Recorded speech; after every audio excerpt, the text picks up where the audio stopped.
तो हमने क्या पिछले जो आपकी वीडियो थी उसमें हमने क्या सीखा था, डेरिवेटिव के फॉर्मूले कैसे उनको अप्लाई करते हैं। तो आज हम सीखते हैं इंटीग्रेशन। ठीक है, उसके बाद तो कैसे को अप्लाई इंटीग्रेशन। इंटीग्रेशन क्या होता है? Just opposite, just opposite to derivative.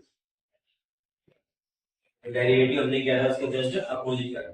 जैसे मुझे डेरिवेटिव बताया था हमने, भाई साइन एक्स का जो डेरिवेटिव होता है ये cos x होता है। इसका मतलब जो इंटीग्रेशन करोगे cos ऑफ x का इनटू dx वो रहेगा साइन। ठीक है, सेकंड हमने क्या सीखा था, जो डेरिवेटिव था cos x का वो क्या था, माइनस साइन x का। यहाँ पे क्या हो जाएगा, जब इंटीग्रेशन करोगे साइन x। ठीक है, तो ये वाला जो माइनस होगा इसके साथ बढ़ेगा, तो क्या आ जाएगा वो माइनस में। ठीक है, तो प्लस में क्या रहता है, इनके साथ एक कांस्टेंट ऐड होता है c का, इसको इंटीग्रेशन। नेक्स्ट जब डेरिवेटिव किया था हमने tan x का, tan x का क्या था हमारे पास, secant स्क्वायर x। इसका मतलब जब इंटीग्रेशन करोगे secant स्क्वायर x का तो उसका इंटीग्रेशन क्या आएगा, tan x। ठीक है, नेक्स्ट हमने डेरिवेटिव किया था cot ऑफ x का, क्या था माइनस कोसिकेंट स्क्वायर x। इसका मतलब जब इंटीग्रेशन करोगे कोसिकेंट स्क्वायर x का तो जाएगा माइनस cot x, ये वाला माइनस इसके साथ। नेक्स्ट डेरिवेटिव नंबर किसका बचा अभी, secant x। secant x क्या था, secant x into tan x का। इसका मतलब यहाँ पे जो इंटीग्रेशन करोगे secant x into tan x का into dx पे क्या रहेगा उसका, secant का नहीं तो इसका आंसर क्या आ जाएगा, secant x। इसका निगेटिव इंटीग्रेशन में ये जो लिखी हुई है इसका उसका इंटीग्रेशन secant x। देखिए नेक्स्ट डेरिवेटिव लास्ट किसका बचा हुआ है, secant tan cosecant cosecant of x। इसके लिए क्या था minus cosecant x into cot x। Same यहाँ पे जब इसका इंटीग्रेशन करोगे cosecant x into cot x का इनटू dx, इसके बराबर आएगा वो कोसेकेंट ओवर x, बट यहाँ पे माइनस था तो वो माइनस है इसके साथ। क्या है ये क्या थे, इसके जस्ट अपोजिट थे। नेक्स्ट में हमने क्या किया देखो, d बाय dx x की पावर n कर दिया था हमने, इसमें क्या होता था n आगे आएगा x की पावर n माइनस वन बन जाएगा। उसका जब इसका इंटीग्रेशन कर लिया है, ठीक है, तो उसमें क्या है जब इसका इंटीग्रेशन करोगे n इनटू x की power n minus one into dx, इसका इंटीग्रेशन क्या आएगा x की पावर n। ठीक है, यदि आपको यही x की पावर n दे रखा है तो इसका इंटीग्रेशन करना है, इसमें क्या करना है एक पावर ऐड करना।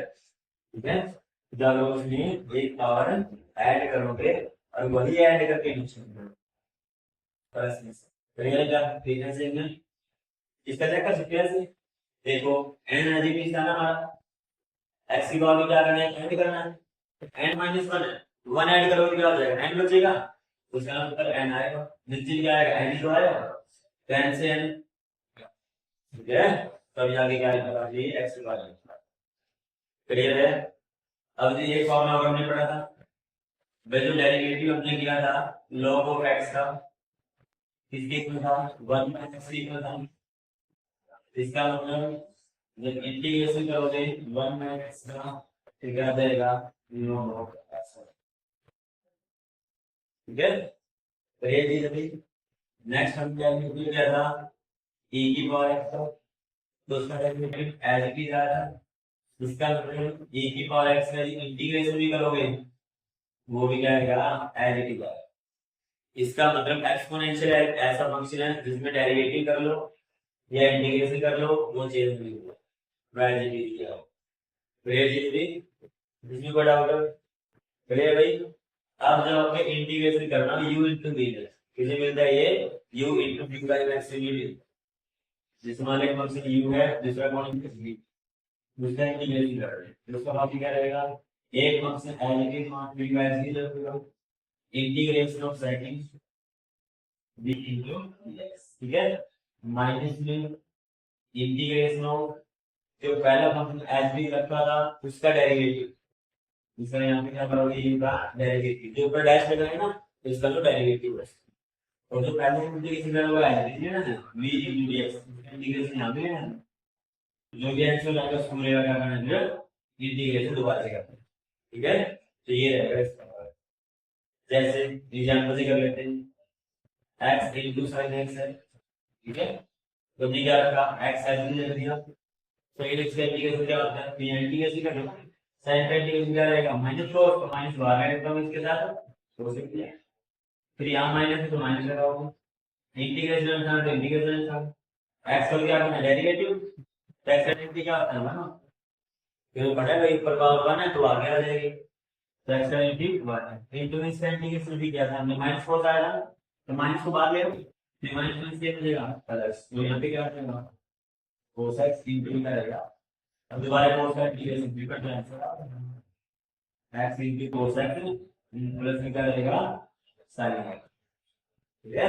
ये cos का इंटीग्रेशन क्या था, sin x, क्लियर थी सभी, ये हमारे किससे रिलेटेड थे, इंटीग्रेशन से रिलेटेड आपके पढ़ा, बता सकते हो ये चीज अभी, ये log x आ जाए मैं कहते उसका इंटीग्रेशन करो, तो log x का इंटीग्रेशन, ठीक है, उसको यदि करना पड़ जाए फिर मैंने कहा जाए इंटीग्रेशन log x से करके दिखाओ, ठीक है, तो उसमें क्या कर लेंगे, 1 से मल्टीप्लाई कर लेंगे, चलिए करो, तो मैं अप्लाई कर लेंगे ये मल्टीप्लाई, ठीक है। तो मान लो log x का भी रख लिया, 1 का इंटीग्रेशन क्या होता है, x होता है, डिफरेंस कैसे लोगे, मान लो log x को हमने एज भी रखा, 1 का इंटीग्रेशन किया, 1 का इंटीग्रेशन x होता है, यहाँ पे क्या लिखोगे, x लिखोगे, फिर माइनस में इंटीग्रेट करो, इसका डेरिवेटिव करोगे, log का डेरिवेटिव क्या होता है 1/x, और 1 का इंटीग्रेशन करना था तो इसका x क्या आएगा, उसका x आएगा, इंटू में क्या है ये x, x कैंसिल, तो बचा क्या हमारे पास, कैंसिल ही आएगा हमारा, log x into x minus 1 का इंटीग्रेशन क्या हो जाएगा, x हो जाएगा, x को कॉमन ले लो तो क्या बनेगा, log x माइनस क्या, ये होता है इंटीग्रेशन log x, ठीक है। ये चीजें तो इस तरह से क्या आप इंटीग्रेशन फॉर्म में अप्लाई कर सकते हैं, ये था हमारा कुछ इंपॉर्टेंट फॉर्मूले जो इंटीग्रेशन और डेरिवेटिव से मिले, ठीक है।